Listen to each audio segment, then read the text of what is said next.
मेरी सक्सेस में अगर मैं कहूँ तो मेरी फैमिली का रोल, अगर मेरा 40% है तो फैमिली 60% है। मेरा रोल कम ही है। मैंने तो क्या मैं हूँ, मैंने पापा को फ़ोन लगाया वहाँ से।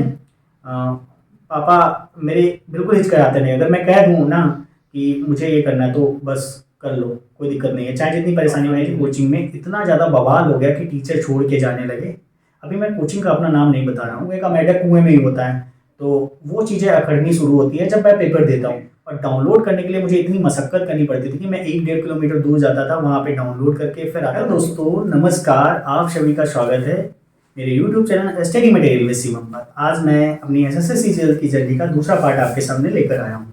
इस पार्ट के पहले वाले पार्ट में हमने आपसे जो शेयर की चीज़ें, वो मेरी स्कूलिंग कैसी रही, मेरा फैमिली बैकग्राउंड क्या है, स्कूलिंग मीडियम क्या था, बोर्ड किस बोर्ड से मैंने पढ़ाई करी, कॉलेज लाइफ में क्या था, कैसे मुझे देखने को मिला, कैसे मैं एसएससी की तरफ आया।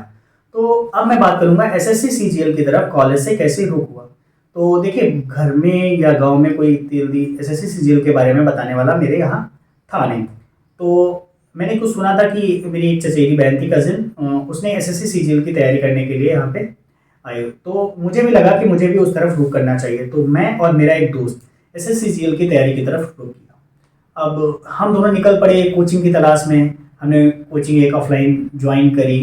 काफ़ी उत्साह के साथ हम लोगों ने कोचिंग ज्वाइन करी। 2 ढाई महीने तक हम लोगों ने कोचिंग करी, काफ़ी सब कुछ अच्छा रहा। लेकिन 2 ढाई महीने बाद क्या होता है कि मुझे कुछ फैमिली प्रॉब्लम्स की वजह से घर जाना पड़ा, वही 10-15 दिन के लिए। तो 10-15 दिन के बाद मैं जब वापस आता हूँ तो सब चीज़ें ठीक चल रही थी, लेकिन तब तक दिवाली का सीज़न आ चुका था। तो दिवाली के समय में मैंने क्या किया कि मैं घर गया, और उसके बाद जब वापस आया कोचिंग के लिए तो उसके 2 दिन बाद जस्ट मुझे चिकन पॉक्स हो गया। वो इतनी भयंकर तरीके से हुआ कि उसमें मेरे 2 ढाई महीने घर में गुजर गए। मैं घर चला गया, वहाँ 2 ढाई महीने मुझे झेलना पड़ा। काफ़ी कमजोरी, वीकनेस, बहुत सारी चीज़ें हो गई। पढ़ाई का तो मतलब आप सोच ही नहीं सकते कि पढ़ाई हो सकती थी वहाँ पे। और इस बीच क्या होता है, मेरी ऑफलाइन कोचिंग में इतना ज़्यादा बवाल हो गया कि टीचर छोड़ के जाने लगे। अभी मैं कोचिंग का अपना नाम नहीं बता रहा हूँ, बट कुछ लोग जिन्होंने वो चीज़ें देखी होंगी तो उन्हें पता चल गया होगा कि मैं किस कोचिंग की बात कर रहा हूँ। तो वहाँ पे इतना बवाल हो गया कि कुछ नहीं हो पाया। जैसे तैसे करके कुछ कोर्स वगैरह थोड़ा बहुत पूरा कराया गया। और उस समय तक हमें कोई ज्ञान तो था नहीं कि कुछ सीखते, कि कोई बताता नहीं ऐसा कर लो ऐसा कर लो। बट हम लोगों ने जो भी किया वही कोचिंग से किया, और जो टीचर्स बताते थे वही करते रहे। करते करते करते करते क्या आ गया, मिड 2019 तक आ गए, और उसका कोई रिजल्ट हमें दिख नहीं रहा था। वहाँ पर इतनी हताशा हो गई, पूछिए मत। फॉर्म भी डाल चुके थे 2019 का, हम लोगों ने फॉर्म भी डाला। काफ़ी मेरे दोस्त थे उसमें, सब लोग निराश हो चुके थे। तो 2019 का फॉर्म डाला। तो जब मुझे लगा कि मेरी कुछ तैयारी है नहीं, तो 2019 में मैंने लास्ट में आते आते कोचिंग ज्वाइन करी, और वो कोचिंग थी इंग्लिश की, कि मैं इंग्लिश की कोचिंग ज्वाइन कर लेता हूँ ऑफलाइन। मैथ का क्या था कि मैथ में सोच रहा था, मतलब शुरुआत में क्या था, मेरा मैथ का बैकग्राउंड रहा है, तो मुझे लगा मैथ तो मैं कर लूँगा। लेकिन वो बोलते हैं ना, कुएं का मेढक कुएं में ही होता है। तो वो चीज़ें अखड़नी शुरू होती है जब मैं पेपर देता हूँ। तो जब पहले इंग्लिश की कोचिंग ज्वाइन करी, 1.5-2 महीने हुए थे कि लॉकडाउन आ गया भाई। मैंने 2019 का पेपर दिया था 2020 में, उसमें कुछ हुआ ही नहीं। वहाँ से मेरी मैथ की आंखें खुल गई। भाई कुएं के मेढक हो, कुएं में ही रह गए, कुछ नया सीखने को मिलेगा नहीं, तो कुछ नया सीखो तभी कुछ होगा। तो वहाँ से मेरी पहली गलती यही से शुरू होती है कि मैंने खुद को मतलब और स्मार्ट बनने की कोशिश कर ली। तो वहाँ से मुझे पहली गलती जब ये सीखने को मिले, 2019 का पेपर दिया, तब मैंने क्या किया, वहाँ पे लॉकडाउन का पीरियड आ गया। तो लॉकडाउन के पीरियड में जैसे ही आया, तो उस समय हमें घर जाना पड़ गया, गाँव जाना पड़ गया, जो मैं रेंट में रहता था वहाँ से। तो जब मैं चला गया उस पीरियड में, तो शुरुआत के दिन क्या थे कि अब तो सब बंद ही है शुरुआत में। तो घर गए, वहाँ ना पढ़ाई ना कुछ। रीज़न ये था, एक सबसे बड़ा रीज़न वहाँ का ये था कि शुरुआत में गए थे तो कुछ पढ़ाई नहीं हुई। लेकिन दूसरा रीज़न सबसे बड़ा ये था कि इंटरनेट की कमी। इंटरनेट का हाल ये है मेरे गांव में कि आप बात कर ले सही सलामत, यही बहुत बड़ी बात है। वहाँ पे बात करना मुश्किल हो जाता है। तो आपको डाउनलोडिंग के लिए तो बाहर जाना पड़ेगा। तो इसलिए वहाँ तक ध्यान गया नहीं। लेकिन मिड 2020 तक, अगस्त के आसपास, मुझे ख्याल आया शिवम ऐसे कुछ होने वाला है नहीं, कुछ करना चाहिए। इंग्लिश तो रह गई है, आदि कुछ पढ़ पाए हो, लेकिन मैथ का भी आपको देखना चाहिए। तो मेरे मन में एक ख्याल आया, तो वहाँ से मैंने मैथ के लिए अभिनय सर को फॉलो करना शुरू कर दिया। अभिनय सर की वीडियोस मैं डाउनलोड करके लाता था, पढ़ता था घर पे। काफ़ी सारे वीडियोस मैंने कलेक्ट करी इधर उधर से, काफ़ी वीडियोस कलेक्ट करने के बाद डाउनलोड करता था उन्हें, और डाउनलोड करने के लिए मुझे इतनी मशक्कत करनी पड़ती थी कि मैं 1-1.5 किलोमीटर दूर जाता था, वहाँ पे डाउनलोड करके फिर आता था। डेली का मेरा ये रूटीन था। और मैंने रानी मैम को भी फॉलो करना शुरू किया, तो रानी मैम से भी मैंने पढ़ना शुरू किया, क्योंकि इंग्लिश का बेसिक तो मेरे क्लियर हो गया था। मेरे पास नीतू मैम की बुक्स थी, उसको मैंने पढ़ा था, तो बेसिक्स मेरे क्लियर थे इंग्लिश के। बट क्या था, वो कैसे यूज करूँ ये सब चीज़ें नहीं थी। बेसिक्स क्लियर होने से, रूल होने से कुछ नहीं होता है। मेन चीज़ें होती हैं जब तक आप उसकी प्रिपरेशन की पूरी तरीके से आप तैयारी के साथ साथ उसका प्रैक्टिस ना कर लें, तब तक आपको कुछ भी रिजल्ट मिलने वाला नहीं है। प्रैक्टिस इज मोर इम्पॉर्टेंट, बहुत ज़्यादा इम्पॉर्टेंट है। ये इतनी इम्पॉर्टेंट है कि आप समझ नहीं सकते इसका रोल आपकी परीक्षा में क्या होने वाला है। ठीक है, तो दूसरी चीज़ ये हुई कि वहाँ से मेरी पढ़ाई शुरू हुई, और मैंने जैसे तैसे करके 2020 का भी फॉर्म भरा था। 2021 के मिड तक मैंने कोर्स पूरा किया अभिनय सर का। और आपको पता ही है, अगस्त में पेपर हुआ था 2021 के, प्री का 2020 के। तो मैंने वो पेपर जब दिया था तो मेरी तैयारी, मतलब क्या, मेरा कोर्स पूरा हो चुका था, प्रैक्टिस नहीं थी उस हिसाब से। तो कुछ ही दिन मैंने मॉक्स दिए थे, मॉक्स की दुनिया में मैंने कदम रखा था, तो 20-25 मॉक्स दे पाया था कुछ हिसाब से। और उतना एनालिसिस कैसे करना है ये सब चीज़ें मुझे पता नहीं थी। तो मैंने पेपर दिया 2020 का। मेरा पेपर मुझे लगा ठीक ठाक तो हुआ है, लेकिन 2020 के पेपर का आपको तो सबको पता है कि नई चीज़ें आई थी, तो कोई ये नहीं था कि पेपर निकलेगा कि नहीं निकलेगा। तो उस चीज़ से मैं तैयारी करना शुरू करता हूँ। 2 महीने बाद फिर से मेरी, जब मैंने तैयारी शुरू करी फुल मोड में, कोई ना कोई परेशानी आ खड़ी हुई मेरे सामने। वो दूसरा हो गया मेरे डेंगू।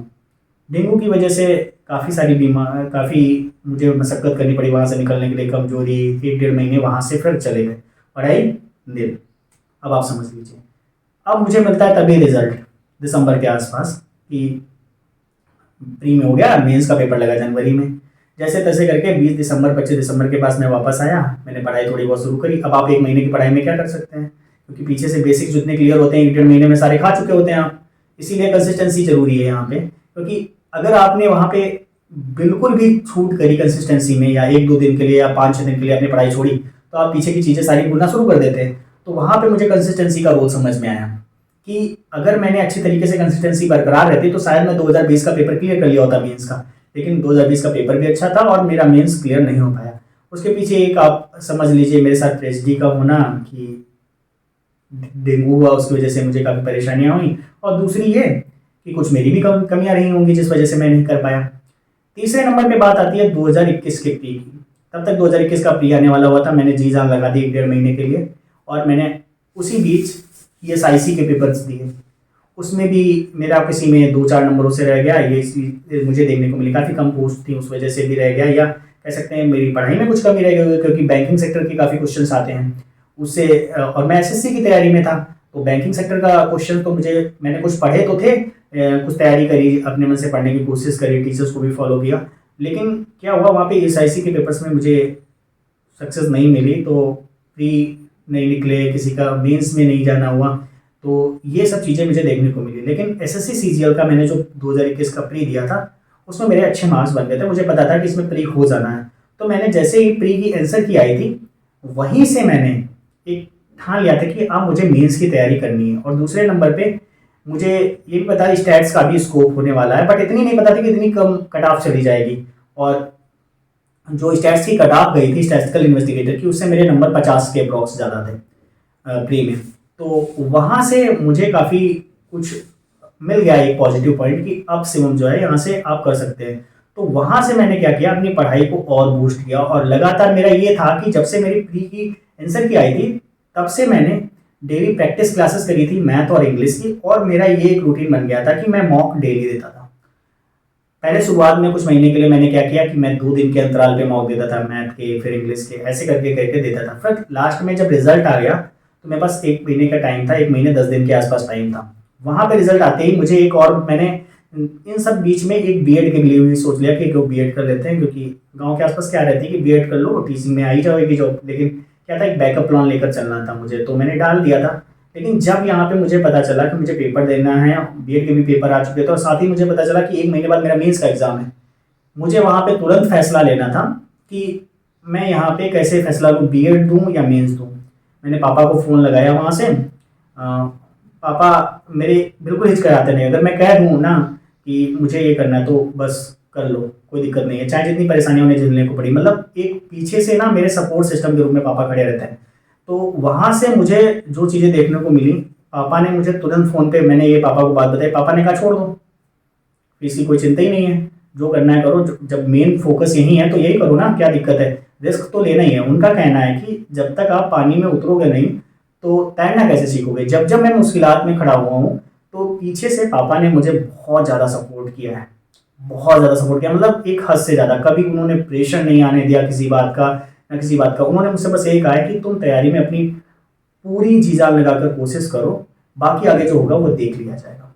ये चीज़ें मुझे तैयारी में अपनी देखने को मिली हैं, और ये कहीं ना कहीं मैं सभी के माँ बाप को कहना चाहूँगा, अगर आप बच्चे को ये चीज़ें दिखाते हैं तो बच्चा आपका एक पॉजिटिव रिजल्ट आपको ज़रूर देगा। बच्चे के पीछे आप खड़े रहेंगे, बच्चों को ये बात का एहसास होना चाहिए कि बच्चे के पीछे आप खड़े हुए हैं, और बच्चे को भी सिंसियर होने की यहाँ पे ज़रूरत है कि माँ बाप की जो ये सपोर्ट है इसका गलत फ़ायदा ना उठाए। तो ये चीज़ें जब आप देखेंगे तो काफ़ी चीज़ें मुझे पापा ने यहाँ तक बहुत ज़्यादा सपोर्ट किया, मतलब जीवन में हर मोड़ पे पापा ने सपोर्ट किया है। अब जितनी उनकी क्षमता थी ना, मैं ये कह सकता हूँ उससे अधिक बढ़ करके मुझे दिया है। चाहे वो पढ़ाई के मामले में हो, उन्होंने जी जान लगा करके, चाहे अगर उनकी आमदनी 2,000 रुपए की थी तो मुझे स्कूल में उन्होंने 2,000 तक का अगर फीस है तो वो भी पढ़ाने की कोशिश करी है।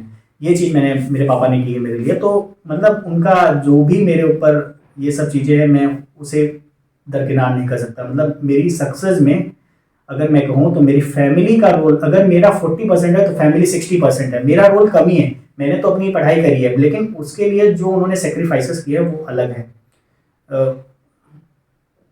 उस चीज़ को कहीं ना कहीं मैं यहाँ पे लाकर आता हूँ, ठीक है। तो वहाँ से पढ़ाई शुरू हुई, तो बीएड मैंने छोड़ दिया, मेंस दिया। उसके बाद काफ़ी सारे फ्रेंड्स भी रहे जिन्होंने काफ़ी पीछे से सपोर्ट करा।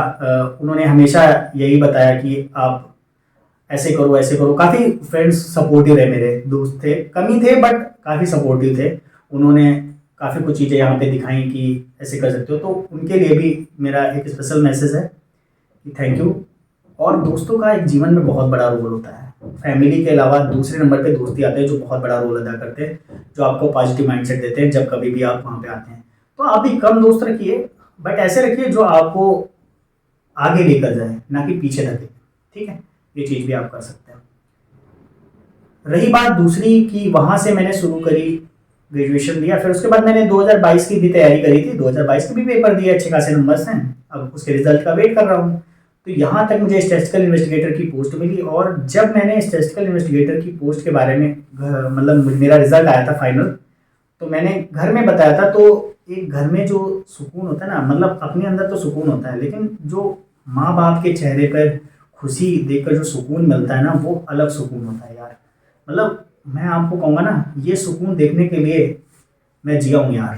मतलब मैंने इसी सुकून के लिए मेहनत करी थी, और आप भी कर रहे होंगे इस चीज़ के लिए मेहनत। और मैं चाहता हूँ कि आप भी अपने जीवन में इतनी मेहनत कर लिए हैं कि आपको भी सक्सेस मिले, और आप अपने माँ बाप के चेहरे पर वो तसल्ली, वो सुकून देखें कि उनका बच्चा अपने पैरों पे खड़ा हो चुका है। ये चीज़ जब उन्हें देखने को मिलेगी ना, तो एक अलग ही खुशी का एहसास होगा।